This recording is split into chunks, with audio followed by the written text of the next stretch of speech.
यदा यदा हि धर्मस्य ग्लानिर्भवति भारत अभ्युत्थानमधर्मस्य तदात्मानं सृजाम्यहम् परित्राणाय साधूनां विनाशाय च दुष्कृतां धर्मसंस्थापनार्थाय सम्भवामि युगे युगे।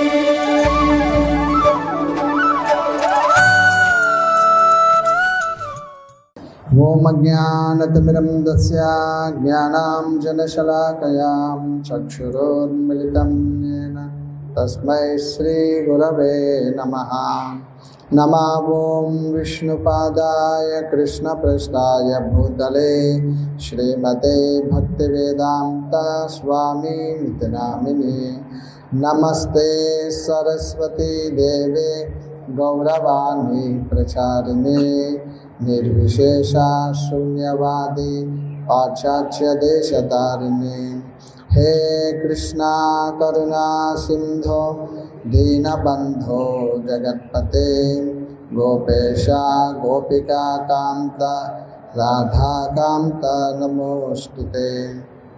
तप्त कांचन गौरांगी राधे वृंदावनेश्वरी वृषभानुसुते देवी प्रणमामि हरिप्रिये। वाञ्छाकल्पतरुभ्यश्च कृपा सिन्धुभ्य एव च पतितानां पावनेभ्यो वैष्णवेभ्यो नमो नमः। जय श्री कृष्ण चैतन्य प्रभु नित्यानंद श्री अद्वैत गदाधर श्रीवासादि गौरभक्तवृंदा। हरे कृष्णा कृष्ण कृष्ण हरे हरे, हरे राम राम राम हरे हरे। मोकं करोति वाचालं पङ्गुं लङ्घयते गिरिं यत्कृपाहतमहं वन्दे श्रीगुरुं दीनतारिणं परमानन्दमाधवं श्रीचैतन्येश्वरम्।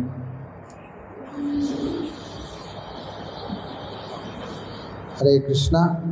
ఈరోజు రేపు ఈ 2 రోజులు కూడా అక్షయ తృతీయ వేడుకని అన్ని ఆలయాల్లోని అందరూ కూడా జరుపుకుంటారు.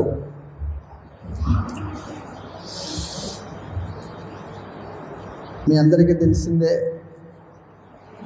అక్షయం అంటే క్షయం లేనటువంటిది, నశింపు కానటువంటిది అని అర్థం.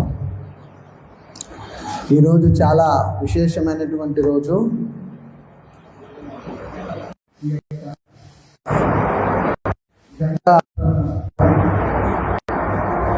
ఈ భౌతిక జగత్తులోకి గంగాదేవి ఇక్కడికి వచ్చినటువంటి రోజు. అలాగే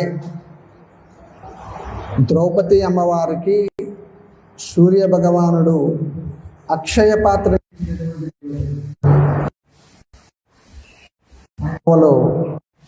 నివాసంలో ఉంటారు. అలాగే సుధాముడు చేలడు.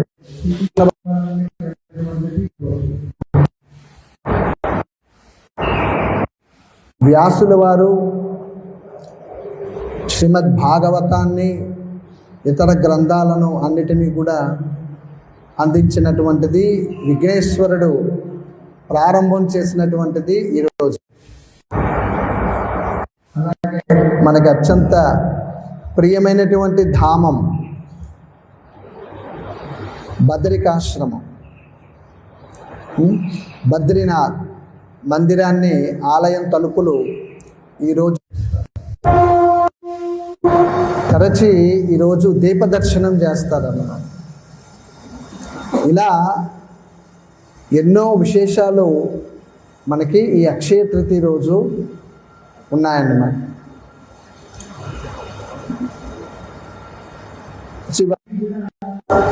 భగవంతునికి సర్వమంగళకరమైనటువంటివి ఏదైనా ఉంది అంటే అది భక్తుల యొక్క సంరక్షణ, భగవంతుడు కోరుకుంటాడు. మరి భక్తుడు భగవంతుని యొక్క సేవ, భక్తియుత సేవ అది కోరుకుంటాడు. ఇక శ్లోకంలోకి వస్తే శ్రీకృష్ణ భగవానుడు ఈ అధ్యాయంలో ఏం చెప్తున్నారు అంటే,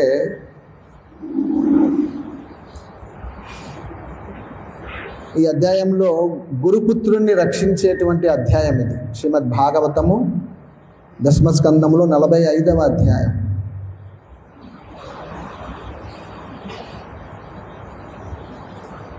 కృష్ణ బలరాముల యొక్క శక్తి సాందీపమునికి తెలియనిది కాదు.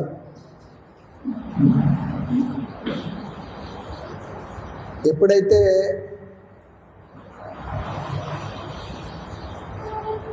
కృష్ణుడు బలరామునికి ఇరువురికి కూడా ఉపనయన సంస్కారాలు చేసి దేవకి వసుదేవులు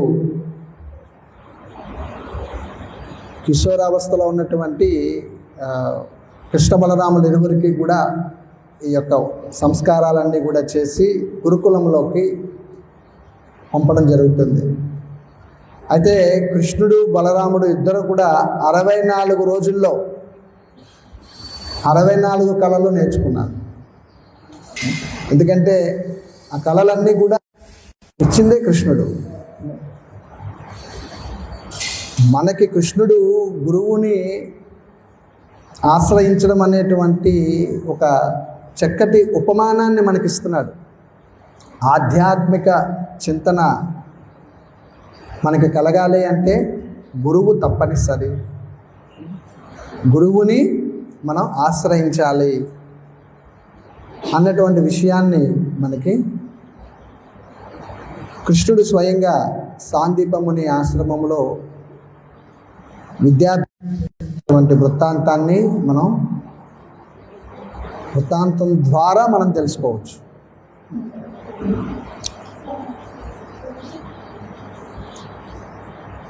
అంటే ఆ యొక్క విద్యాభ్యాసంలోనే సాందీపముని ఆశ్రమంలో సుధాముడు కూడా కృష్ణ బలరాములతో కలిసి విద్యను అభ్యసిస్తాడన్నమాట. సో సుధాముడు ఆమె యొక్క భార్య కృష్ణుణ్ణి కలవడానికి వెళ్ళమని చెప్తుందన్నమాట. చెప్తే అప్పుడు ఆ చిన్ననాటి లీలలన్నిటినీ కూడా గుర్తు చేసుకుంటూ కృష్ణుడితో ఉన్నటువంటి లీలలు, మరి ఒట్టి చేతులతో వెళ్లకుండా కొన్ని అటుకులను ఆయన మూట కట్టుకుని వెళ్తాడు. అయితే కృష్ణుడు చాలా సేపు ఆయన తన యొక్క బాల్యలీలలన్నిటినీ కూడా గుర్తు చేసుకుంటూ ఎంతో మధురమైనటువంటి విషయాలని పంచుకుంటారన్నమాట. అయితే కృష్ణుడు సుధాముడు తీసుకొచ్చినటువంటి అటుకులను గుర్తు చేస్తాడు.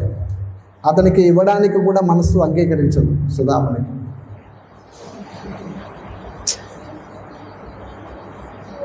ఆయన దేవాది దేవుడు, ఆయనకి మనం అటుకులు ఎలా సమర్పిస్తాము. కానీ కృష్ణుడు గుర్తు చేసి అడిగి మరీ అటుకుల్ని తీసుకుంటాడు. మొదటి గుప్పెడితోనే కృష్ణుని యొక్క సంపత్తులన్నీ కూడా సుధామునికి వస్తాయి. రెండవ గుప్పెడితో సమస్త లోకముల యొక్క సంపదని కూడా సుధామునికి ఇస్తారు. అక్షయం అంటే అదేనమాట. అటుకులు సమర్పించాడు. అక్కడ భావన ఏంటి అంటే కుచేలుడు తాను పేదరికాన్ని పొంది ఉన్నాడు కాబట్టి అతని దగ్గర ఉన్నది అతను సమర్పించాడు.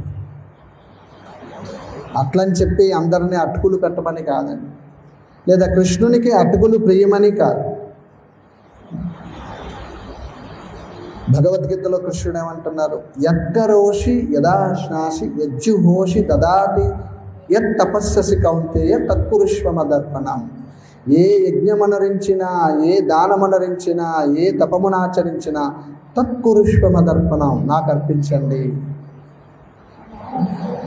పత్రం పుష్పం ఫలం తోయం యోమే భక్త ప్రయచ్చతే. సో మనము ఏదైతే స్వీకరిస్తూ ఉన్నామో దానిని మొట్టమొదటిగా కృష్ణునికి నివేదన చేయాలి, గురువు యొక్క పర్యవేక్షణలు. అలాగే కృష్ణుని నుంచి వచ్చినటువంటి మహాప్రసాదాన్ని గురువుకు సమర్పించి ఆ వైష్ణవుల యొక్క ఉచ్ఛిష్ట మహాప్రసాదాన్ని మనం స్వీకరించాలి. మందిరంలో కూడా అంతే, నైవేద్యాలన్నీ కూడా గురు పరంపరానుగతంగా కృష్ణునికి చేరతాయి. నివేదన అయిన తర్వాత ఆ యొక్క ప్రసాదాన్ని తులసి మహారానికి, అక్కడ ఉన్నటువంటి స్వపార్షాదులకి, అక్కడ ఉన్నటువంటి గురువులందరికీ కూడా సమర్పించి మహాప్రసాదంగా దాన్ని స్వీకరిస్తాం. సో వెళ్ళడము నైవేద్యం గురు పరంపర ద్వారానే వెళ్తుంది. నివేదన తీసేటప్పుడు ఆ ప్రసాదాన్ని ఎదురు చూస్తూ ఉంటారు వైష్ణవాచార్యులందరూ కూడా భగవత్ ప్రసాదాన్ని స్వీకరించడానికి. సో వారికి నివేదింపజేసి తర్వాత ఆ ప్రసాదాన్ని మనం తీసుకుంటాం. ప్రతీదీ కూడా అంతే, భగవంతునికి అర్పించేది ప్రతీదీ కూడా ధూప దీప నైవేద్యాలన్నీ కూడా గురువు యొక్క చేతులను చూస్తూ అట్లా చూపించి గురువుని సమర్పించమని చెప్పాలి. మనం ఎప్పటికీ కూడా ఒకటి గుర్తుపెట్టుకోవాల్సింది ఏంటి అంటే, కృష్ణునికి నేరుగా మనం సేవ చేయడానికి ప్రయత్నం చేయకూడదు. గురుముఖతనే మనం కృష్ణునికి సేవ చేయడానికి ప్రయత్నం చేయాలి. అందుకనే ఆధ్యాత్మిక జీవితంలో గురువు తప్పనిసరి అని ఎందుకన్నాము అంటే, ఒక సరి అయినటువంటి శిక్షణను నీకు గురువు ఇస్తారు. నువ్వు వైది భక్తిని అనుసరిస్తూ ఉన్నావు కాబట్టి ఇక్కడ రెండు ఉన్నాయి. ఒకటి వైది భక్తి, రెండు రాగానుగ భక్తి. ఇక్కడ ఈ లీలలో మనం చూసినట్లయితే దేవకి వసుదేవులు కానీ సుధాముడు కానీ వీళ్ళ యొక్క సాన్నిహితమైనటువంటి సంబంధం కృష్ణునితో 5 రసాలతో ముడిపడి ఉంది. సుధాముడు, అర్జునుడు సాఖ్య రసాన్ని కలిగి ఉన్నారు కృష్ణుని పట్ల, సహజమైనటువంటి ప్రేమ కృష్ణుని పట్ల. అలాగే దేవకి వసుదేవులకి పుత్రుడుగా, అంటే వారి యొక్క సంతానముగా కృష్ణుడు పిలువబడుతూ ఉన్నాడు. వారికి ఇచ్చినటువంటి వరం, దేవకి వసుదేవులకి ఆయన పుత్రుడిగా వస్తారని వరం ఇచ్చాడు. కాబట్టి ఆ మాతృవాత్సల్యాన్ని పొందేటువంటి అవకాశాన్ని దేవకి వసుదేవులకి ఇస్తూ యోగమాయని భగవంతుడు ద్వారా వాళ్ళని మర్చిపోయేటట్లు చేస్తూ ఉంటాడు. ఎందుకంటే కృష్ణుణ్ణి అందరూ కూడా దేవదేవుడిని గుర్తిస్తారు. ఏ విధంగా అంటే ఆయన లీలలన్నీ కూడా స్వయంగా కృష్ణావతారంలో ప్రదర్శిస్తూ ఉన్నాడు. అది దాచే శక్తి కాదు, అది కృష్ణుని యొక్క అవతారంలో తాను దేవదేవుడు అన్నటువంటి విషయాన్ని ఆ కృష్ణావతారంలోనే కృష్ణుడు దానిని ప్రదర్శించాడు. అందుకనే ఏతే చాహ కల పుంస కృష్ణస్తు భగవాన్ స్వయం అన్నారు. కృష్ణుడు స్వయం భగవానుడు. మరి ఆ విషయాన్ని దేవకి వసుదేవులు భగవంతుడు అని అనుకుంటే మాతృవాత్సల్యాన్ని అనుభూతి చెందగలరా? పితృవాత్సల్యాన్ని అనుభూతి చెందలేరు. అందుకని మళ్ళా తిరిగి కృష్ణుడు తన యొక్క యోగమాయ ద్వారా మరపునకు గురి చేస్తూ ఉంటాడు. ఆ విధంగా తన భక్తులతో ఆయన యొక్క సంబంధం చాలా సాన్నిహితంగా ఉంటుందన్నమాట. సో ఈ విధంగా మనం చూసినట్లయితే ఈ యొక్క కృష్ణుని యొక్క కృష్ణ బలరాముల యొక్క వియోగము అన్నటువంటిది దేవకి వసుదేవులకి కలిగింది. వారు ఎంతో దుఃఖాన్ని పొంది ఉన్నారన్నమాట. చూడండి, సామాన్యమైనటువంటి సమాజంలో కూడా మనం చూడొచ్చు, పిల్లలకి దూరంగా ఉంటే తల్లిదండ్రులు ఎంత అల్లాడిపోతారు. అలాగే తల్లిదండ్రులకి దూరమైనటువంటి పిల్లలు కూడా అదే విధంగా తల్లడిల్లిపోతారు. అవునా? చాలా చోట్ల మనం ప్రత్యక్షంగా చూస్తూ ఉంటాం. హాస్టల్స్లో కొంతమంది పిల్లల్ని చేర్పిస్తూ ఉంటారు. సో ఈ వేసవకాలం సెలవులు ఏంటంటే వాళ్ళకి కాస్త ఊరటని కలిగిస్తాయన్నమాట. ఎందుకంటే చాలా కాలం తర్వాత దీర్ఘకాలం తల్లిదండ్రులతో గడపడానికి అవకాశం ఉంటుంది. సో అందువల్ల ఏంటంటే సహజమైనటువంటి ఆ యొక్క ప్రేమ అన్నటువంటిది పిల్లల పట్ల, తల్లిదండ్రుల పట్ల సహజంగా అది మనకి కనిపిస్తూ ఉంటుందన్నమాట. సో అందుకని ఇక్కడ శ్రీల విశ్వనాథ చక్రవర్తి ఠాకూర్ల వారు కూడా ఈ విషయాన్ని ప్రస్తావన చేస్తూ ఉన్నారన్నమాట. సో దేవకి వసుదేవులు బాల్యలీలలు చూడలేకపోయాము అనేటువంటి కృష్ణుని యొక్క బాల్యలీలలు ఎందుకు? కృష్ణుడు బలరాముడు కంస సంహారం చేసి ఉగ్రసేన మహారాజుకి పట్టాభిషిక్తుని చేసి ఆయనకి రాజ్యాన్ని, రాజ్యభారాన్ని ఆయనకి ఇచ్చారు. కృష్ణ బలరాములు ఏం తీసుకోలేదు. ఆ విధంగా వారు ఇక్కడికి రావడం జరిగిందన్నమాట. దేవకి వసుదేవుల్ని కలవడం జరిగింది, వాళ్ళని చెర నుంచి విడిపించడం జరిగింది. ఇవన్నీ ఎప్పుడు సాధ్యమయ్యాయి? కంస సంహారం జరిగిన తర్వాత. మరి కృష్ణుని యొక్క వయస్సు ఎంత కంసుని సంహరించే సమయానికి?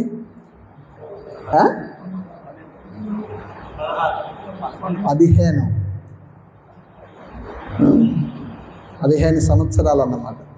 16 సంవత్సరాలు వస్తే మళ్ళీ దశ మారిపోతుంది, కిషోర దశ. ఆ విధంగా కృష్ణుడు తన యొక్క ప్రియమైనటువంటి భక్తుల ద్వారా ఆయన తన యొక్క ప్రేమని ఆయన తన భక్తుల మీద ప్రదర్శిస్తూ ఉంటాడన్నమాట. సో అందుకని మనం ఈ యొక్క లీలల ద్వారా మనం తెలుసుకోవాల్సింది ఏంటి అంటే విశుద్ధమైనటువంటి భక్తియుత సేవ. ఇది మనం పెంపొందించుకోవడానికి ప్రయత్నం చేయాలి. ఈ భక్తియుతమైనటువంటి సేవ మనకి కలగాలి అంటే భక్తి రసామృత సింధు గ్రంథంలో చెప్పినటువంటి శ్రీల రూప గోస్వామి, శ్రీల సనాతన గోస్వాముల వారు చెప్పినటువంటి ఆ యొక్క భక్తి విధానాన్ని మనం అనుసరించాలి. ఇవన్నీ కూడా మీరు ఒక క్రమాను పద్ధతిలో ఈ యొక్క అభ్యాసం అన్నటువంటిది చేసినప్పుడు మనకి ఆ విశుద్ధమైనటువంటి భగవంతుని యొక్క పాదపద్మ సేవ అన్నటువంటిది మనకి కలుగుతుందన్నమాట. ఇక్కడ ప్రస్తావన చేస్తూ ఉన్నారు.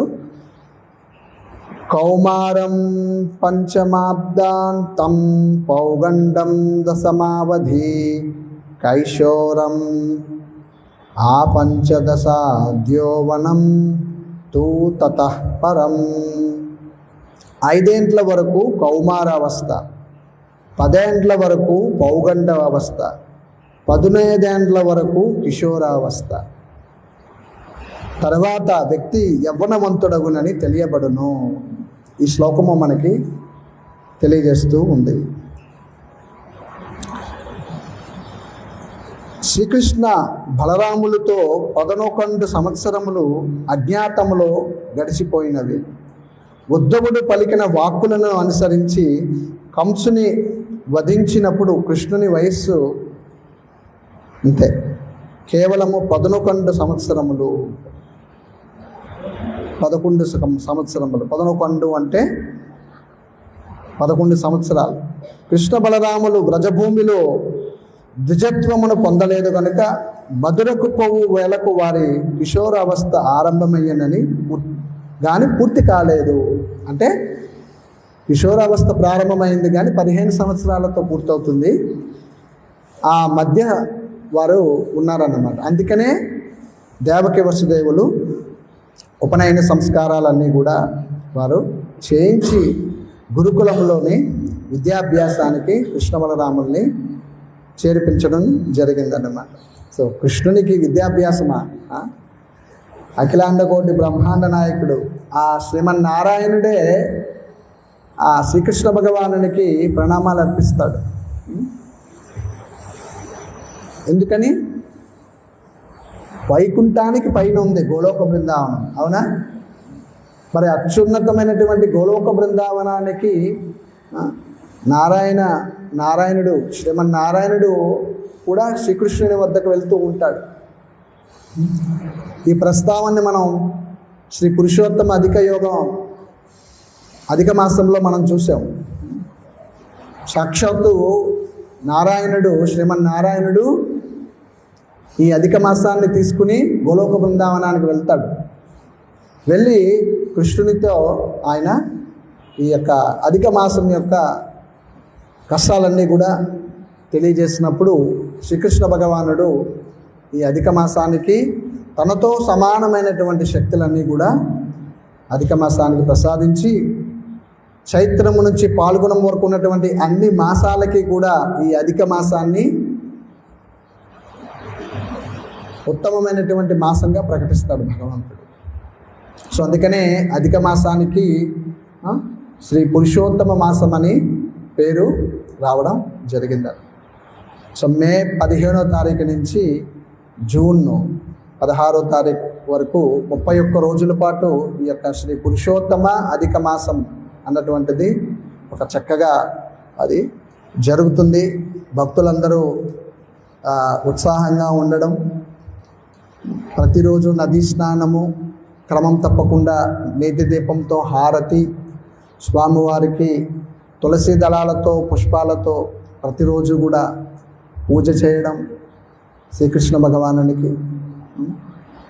అలాగే ఒక్క పూట నేతితో భోజనం చేయడం, నూనె పనికిరాదు, భోజనం చేస్తూ బ్రహ్మచర్యాన్ని పాటిస్తూ శాప మీద శయనిస్తూ. ముఖ్యంగా మనం చేయాల్సినటువంటిది ఏంటి ఈ తపస్య అంటే? ఈ పురుషోత్తమ మాసంలో శాస్త్రాలను బాగా అధ్యయనం చేయడం, గ్లోరిఫికేషన్స్, ప్రేయర్స్ అన్నీ కూడా. అంటే గోపికలు శ్రీకృష్ణ భగవాను చాలా చక్కగా స్తుతిస్తారు శ్రీమద్ భాగవతంలో.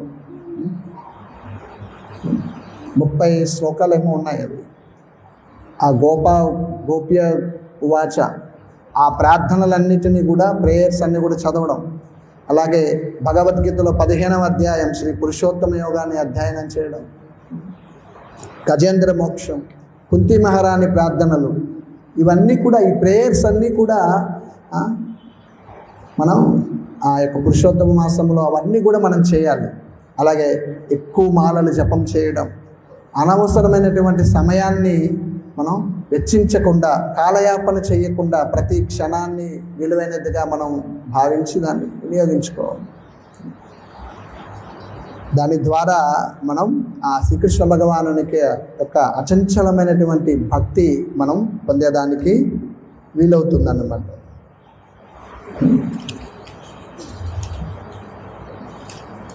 సో ఈ యొక్క వృత్తాంతాన్ని పరీక్షిత్ మహారాజుకి సుఖదేవ గోస్వామి యొక్క దివ్యమైనటువంటి ఈ శ్రీకృష్ణ భగవానునికి దివ్యమైనటువంటి లీలల్ని ఈ విధంగా తెలియజేస్తూ ఉన్నాడనమాట. అలాగే శ్రీ పురుషోత్తమ మాసం యొక్క మహత్యాన్ని కూడా సూత గోస్వామి సౌనకాది ఋషులకి చెప్పాడు. అలాగే సుఖదేవ గోస్వామి పరీక్షిత్ మహారాజుకి తెలియజేశారు. ఇవన్నీ కూడా వృత్తాంతాలు మనకి పద్మపురాణం నుంచి మనం తీసుకున్నట్లయితే ఈ యొక్క పురుషోత్తమ మాసం యొక్క విశిష్టతని మనం తెలుసుకోవచ్చు. సో అందువల్ల భక్తులు చాలా శ్రద్ధతో, అనుకువతో ప్రతిరోజు క్రమం తప్పకుండా హరే కృష్ణ కృష్ణ కృష్ణ హరే హరే, హరే రామ రామ రామ హరే కృష్ణ మంత్రాన్ని క్రమం తప్పకుండా జపించండి.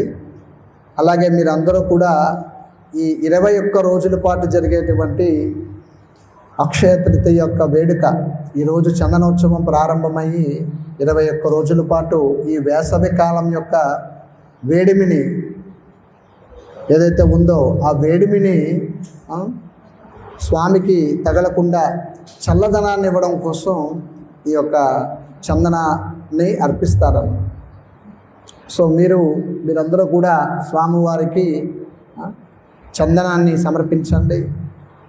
స్వామికి అలాగే లక్ష్మీ నరసింహస్వామికి అలాగే శ్రీ శ్రీ రాధా గోపీనాథుడికి ఈ చందనాన్ని సమర్పించడం ద్వారా మనకి చల్లదనం కూడా కలుగుతుంది, మనం శాంతిగా ఉండగలుగుతాం. ఎందుకంటే స్వామికి సమర్పించేటువంటి ప్రతి కైంకర్యం ద్వారా మనము పవిత్రీకరింపబడతాం. ఇప్పుడు ఏప్రిల్ 30వ తారీఖుని శ్రీ నరసింహ జయంతి. సో ఉగ్ర నరసింహస్వామి ఆవిర్భవించినటువంటి రోజు. అలాగే వైశాఖము అంటే చాలా వేడిమి ఎక్కువగా ఉంటుంది. ఈ వేసవకాలము చాలా ఆ వేడిమి అన్నటువంటిది భగవంతునికి ఎక్కువగా లేకుండా ఈ యొక్క చందనోత్సవాన్ని చక్కగా అందరూ కూడా జరుపుతారనమాట. సో మీరందరూ కూడా ఈ యొక్క స్వామివారి యొక్క వేడుకలన్నిటిలోని కూడా భాగస్వాములై స్వామివారిని సేవించి తరించాల్సిందిగా మేము మిమ్మల్ని అందరినీ కూడా కోరుతూ ఉన్నాము. సో ఈ శ్లోకం యొక్క సారాంశము, సో కృష్ణుడు ఆ యొక్క దేవకి వసుదేవులతో ఈ విధంగా చెప్తూ ఉన్నారన్నమాట. విధి వంచితులమై మేము మీతో కలిసి ఉండజాలక తల్లిదండ్రుల ఇంటిలో సంతానము పొందడి లాలలను అనుభవించలేకపోతుంది. అంటే ఆ బాల్యలీలల్ని దేవకి వసుదేవులు అనుభూతి చెందలేకపోయారు. ఆ విషయాన్ని ఇక్కడ మనకి మొట్టమొదట కృష్ణుడు ఆ యొక్క దేవకి వసుదేవులతో ఈ మాటని చెప్తూ ఉన్నారన్నమాట. చెప్పి ఆ యొక్క బాధని, ఆ యొక్క పరితాపాన్ని కృష్ణుడు దేవకి వసుదేవుల పట్ల ప్రదర్శిస్తూ ఉన్నాడు. ఈ శ్లోకం యొక్క సారాంశం. సో ఒక చిన్న అనౌన్స్మెంట్ ఏంటంటే, మనకి ఈ యొక్క నరసింహ జయంతి రోజు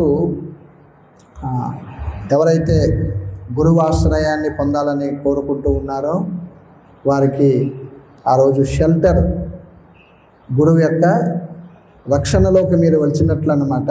షెల్టర్ తీసుకునేటువంటి అవకాశం మీకు ఆ రోజు కల్పిస్తూ ఉంది మందిరం మీకు. సో తప్పనిసరిగా మీరు ఆ రోజు ఖచ్చితంగా ఉండి ఆ యొక్క కార్యక్రమంలో కూడా మీరందరూ కూడా ఎవరైతే క్రమం తప్పకుండా 16 మాలలు జపం చేస్తూ 4 నియమాలు పాటిస్తూ ఉన్నారో వాళ్ళందరూ కూడా మానసికంగా సిద్ధంగా ఉండండి. ఇది షెల్టర్ తీసుకునే సమయానికి కూడా 1 సంవత్సరం కాలం నుంచి 16 మాలలు జపాన్ని చేస్తూ 4 నియమాలు పాటిస్తూ ఉండాలి. షెల్టర్ తీసుకున్నగానే ప్రారంభించడం కాదండి, దానికి ముందే మీరు 1 సంవత్సరం నుంచి మీరు షెల్టర్కి ముందే మీరు సాధన చేస్తూ ఉండాలి. ఆ విధంగా మీరు సిద్ధంగా ఉన్నట్లయితే ఆ రోజు ఆ యొక్క కార్యక్రమం కూడా జరుగుతుంది. హరే కృష్ణ. ఉదయం 11 గంటలకి. ఓకేనా? మీరు చెప్తున్నారు. ప్రశ్నలు ఏమైనా ఉన్నాయి? Any doubts?